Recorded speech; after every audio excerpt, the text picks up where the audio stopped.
And good morning. Welcome to Your Vote Counts. I'm Scott Mitchell with Jon Echols, Jason Dunnington. It's inaugural week. We have some new state officials, some returnees, but the question always is, and the press releases are flying this week, who had the best week?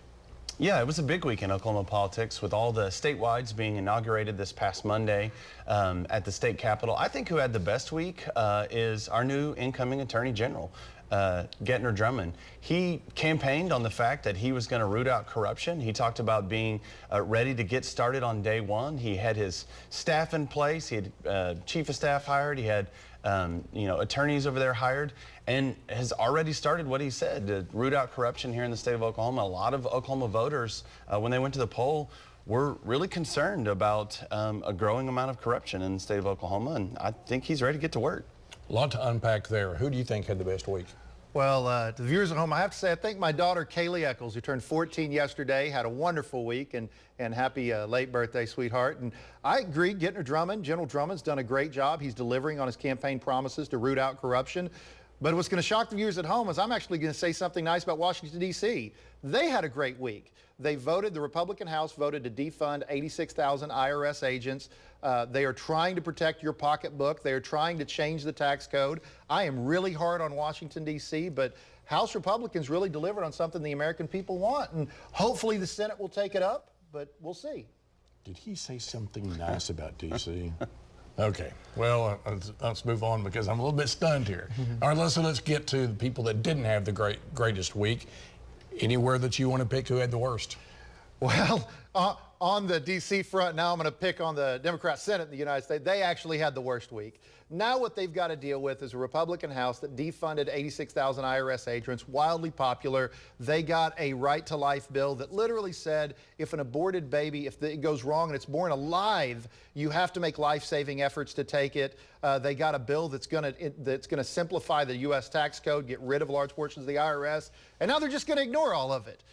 They had a really bad week. There's a really popular agenda that's being pushed, and now the Senate Democrats are going to have to kind of show who they are on the national level. It was a bad week for them. Alex Cameron has his work cut out right now in Washington. And your thoughts on the worst week? I don't know. I think if we go back to our Christmas wish list, my colleague wished that D.C. would be functioning, and it looks like we're not going to have a really functioning government in D.C. I think here back at home, who had the worst week was probably our incoming State Superintendent of Education, Ryan Walters. Unlike the AG's office, who's already staffed up, ready to go on day one, it seems like that the State Superintendent's having a hard time getting folks into the office, and seems still to be stuck on the campaign trail, still making car videos talking about things that he talked about on the campaign instead of transitioning into governing. And, you know, we have 70,000 public school kids that need to make sure they have a state superintendent that's ready to do the job in education. All right, we'll be talking about him a lot in this upcoming year. All right, coming back, when we come back, the governor's second term. What's in store?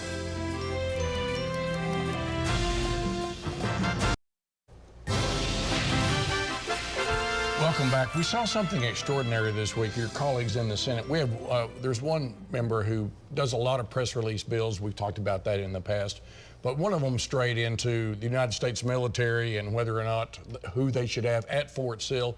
The entire Senate leadership really put out a press release this week saying we support the military. What was said was really not bright. And you saw it. What do you think? Well, there was a little bit of infighting between the Oklahoma State Senate leadership and one of their members, Senator Nathan Dahm. I actually agree with a lot of what Senator Nathan Dahm does. I disagree with him. The issue is whether or not we should allow Ukrainians to train in American bases. I strongly believe that we should allow that. The American military is the greatest military force for peace on planet Earth, and I couldn't be more supportive. And I think Senate Pro Tem Greg Treat does a great job. What I don't like in all of it is airing internal fights out in the public. I think you need to handle those things. You need to keep people's faith in our government. But again, I will say this. I think Senate leadership does a phenomenal job, and I do agree with Senator Dahm a lot, but I don't on this one. Okay, it was one of those press release issues that got out into the public, and the media carried it, and it's a difference between state and federal government. A state senator shouldn't be going there. But your thoughts about how Senate leadership, Senator Treat, Senator Thompson, and that group responded? Well, I think that Senator Dahm could probably learn something from U.S. allies in the sense that he needs to have allies in the Senate in order to get things done. He stepped out over his skis a little bit here, talking about the Ukrainians coming in, and quite frankly, he's just got government mixed up. The Oklahoma State government doesn't have the ability to tell the feds what to do. It kind of goes the other way. You know, I'm a full supporter of our U.S. military. We have trained other military forces down at Fort Sill. We have amazing U.S. bases here in the state of Oklahoma. And, you know, quite frankly, for me, it's tragic to see some of our elected officials run down folks in the military. Okay. Well, moving on to something more positive. The governor was sworn in this week. He has an agenda. It's his second term. What do you think? Yeah, Governor Stitt was inaugurated on Monday this week as well, and he has also hired a new chief of staff ready to go on day one. You know, it's not a secret what his agenda is. He wants to cut taxes, and he wants to add more school choice this year. I think that he's going to have to continue to work with the legislature, something in his first term that I feel like he probably struggled a little bit with, trying to get the feel of what the legislature was wanting to do. Look, you have to have the legislature and the executive branch agree to do things in this state. We're not a monarchy. You don't get to have one group say what they want over the other. It's working together. It's what the people of Oklahoma want. All right.